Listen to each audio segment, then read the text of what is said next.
छोटी सी बच्ची के जिसने अभी दुनिया नहीं देखी, दुनियादारी की समझ के साथ जिस तरीके से अमानवीय व्यवहार किया, मतलब सोचिए उस बच्ची को कितनी पीड़ा दी गई थी। जाने के बाद इस तरीके से उस पर तेजाब डालकर उसकी गर्दन भीतर 10 फीट गड्ढे में उसको डाल देना कोई इंसान तो नहीं कर सकता। इस तरीके से दरिंदगी की जो आरोपी हैं, दोषियों को फांसी से कम की सजा नहीं मिलनी चाहिए, तभी भविष्य में इस तरीके की घटनाएं रुकेंगी। बछवाड़ा थाना क्षेत्र के चमथा गांव में 10 वर्षीय मासूम बच्ची की हत्या दरिंदों ने कर दिया था।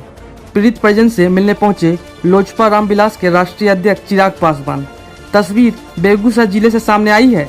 आपको बताते चले कि बेगूसराय जिला अंतर्गत बछवाड़ा थाना क्षेत्र के चमथा गांव में बीते 24 जुलाई को सोमवार को मेहंदी का पत्ता तोड़ने गई बच्ची के साथ दरिंदों ने दरिंदगी कर अपने ही बेसमेंट में बच्ची को दफना दिया था, जिसके बाद बेगूसराय पुलिस ने त्वरित कार्रवाई करते हुए 28 जुलाई को 6 आरोपियों को गिरफ्तार भी किया था और बच्ची के शव को बरामद भी किया था, जिसके बाद इस घटना को लेकर क्षेत्र के लोगों में चर्चा का विषय बन गया था। वहीं इसकी जानकारी मिलते ही लोजपा रामविलास के राष्ट्रीय अध्यक्ष चिराग पासवान पीड़ित परिजन से मिलने उनके घर पर पहुंचे और ढाढ़स दिया। वहीं पीड़ित परिजन से मिलने के बाद एलजेपी के राष्ट्रीय अध्यक्ष चिराग पासवान ने पत्रकारों से बातचीत के दौरान क्या कुछ बताया, क्या कुछ कहा, देखें इस पूरे रिपोर्ट में। बेगूसराय से निकेश सिन्हा की report, team DN city live news Begusarai. जिस तरीके से छोटी सी बच्ची के साथ जिसने अभी दुनिया नहीं देखी, जिसे दुनियादारी की समझ नहीं, उसके साथ जिस तरीके से अमानवीय व्यवहार किया, मतलब सोचिए उस बच्ची को कितनी पीड़ा दी गई है। उसके रहते हुए, उसके जाने के बाद इस तरीके से उस पर तेजाब डालकर उसकी गर्दन तोड़कर उसको जमीन के भीतर 10 फीट गड्ढे में उसको डाल दिया गया। ये काम कम से कम कोई इंसान तो नहीं कर सकता, और इसीलिए हम लोग मानते हैं और मेरा पूरा विश्वास है कि कानून भी मानता है कि ये एक रेयरेस्ट ऑफ रेयर केस है।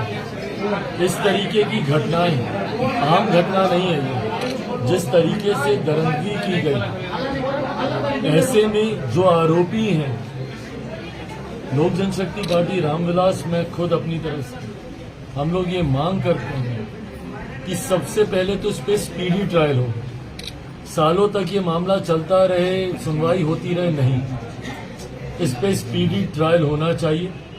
जरूरत पड़े तो अलग से इसके लिए कोर्ट की व्यवस्था की जाए, अलग से इसकी डेली बेसिस पे इसकी सुनवाई हो, और दोषियों को फांसी से कम की सजा नहीं मिलनी चाहिए, तभी भविष्य में इस तरीके की घटनाएं रुकेंगी।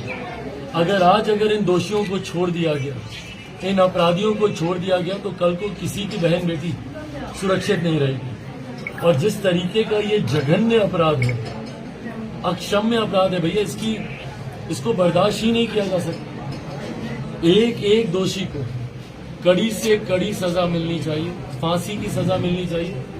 जिस तरीके से दिल्ली में निर्भया के साथ हुआ और उसके बाद दोषियों को फांसी मिली, पर बहुत सालों के बाद हम लोग चाहते हैं कि स्पीडी ट्रायल हो। मुख्यमंत्री जी को भी लिखित तौर पर भी हम लोग उनसे मांग करेंगे, और देश के गृह मंत्री के भी संज्ञान में, क्योंकि ये कोई साधारण घटना नहीं, देश के गृह मंत्री के भी संज्ञान में ये विषय हम लोग की तरफ से लिखित रूप में दिया जाएगा।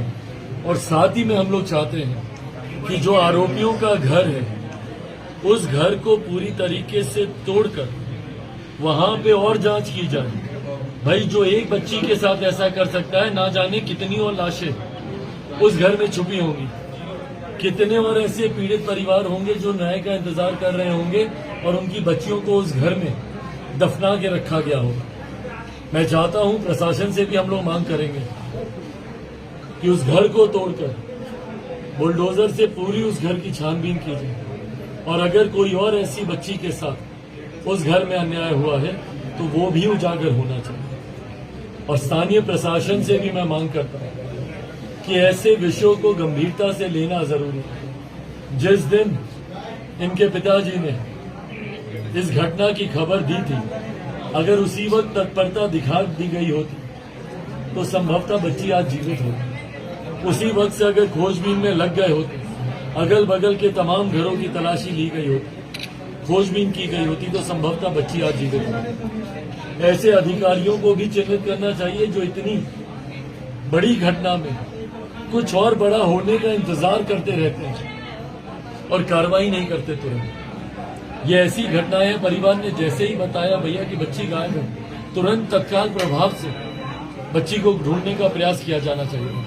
कौन ऐसे अधिकारी हैं जिन्होंने उस वक्त लापरवाही की, उनको भी चिन्हित किया जाना चाहिए, उनके ऊपर भी मुकदमा किया जाना चाहिए। ये तमाम बातें लिखित तौर पर भी हम लोग देंगे, व्यक्तिगत तौर पर भी हम बातचीत करेंगे, बट लिखित तौर पर इस विषय को हम लोग मजबूती से हम लोग उठाएंगे। मां महिम के भी संज्ञान में देंगे, मुख्यमंत्री के भी संज्ञान में देंगे और केंद्रीय गृह मंत्री के भी संज्ञान में देंगे। और जब तक पीड़ित परिवार को न्याय नहीं मिलता, कम से कम हम लोग मजबूती से परिवार के साथ खड़े हैं और इस बात का हर संभव प्रयास होगा कि जल्द से जल्द परिवार को न्याय मिले। भाई बच्ची तो चली गई, वो तो अब नहीं आ सकती, पर कम से कम बच्ची के जाने के बाद परिवार को इतनी दिलासा तो हो कि हम लोग को न्याय मिला, उसमें कोई कोर कसर नहीं छोड़नी चाहिए। स्थानीय ग्रामीणों के द्वारा प्रशासन से मांग की गई थी उस घर को तोड़कर और भी खोजबीन करने के लिए, प्रशासन द्वारा इस पर सिर्फ खाना पूर्ति किया गया है। इस पर भाई हम तो खुद मांग कर रहे हैं और प्रशासन को बाध्य किया जाएगा इसके लिए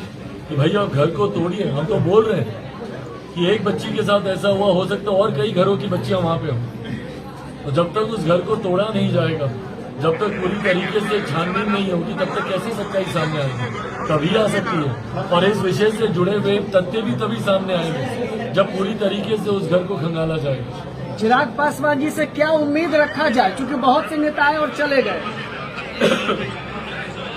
भाई हम लोग इस दुख की घड़ी में राज्य सरकार का हम लोग हिस्सा नहीं, और लॉ एंड ऑर्डर पूरी तरीके से राज्य सरकार के अंतर्गत आता है। पहली बात तो दुख बांटने से कम होता है, मैं सिर्फ मानवता के आधार पर, और इसी आधार पर मेरे मुख्यमंत्री को भी यहाँ आना चाहिए।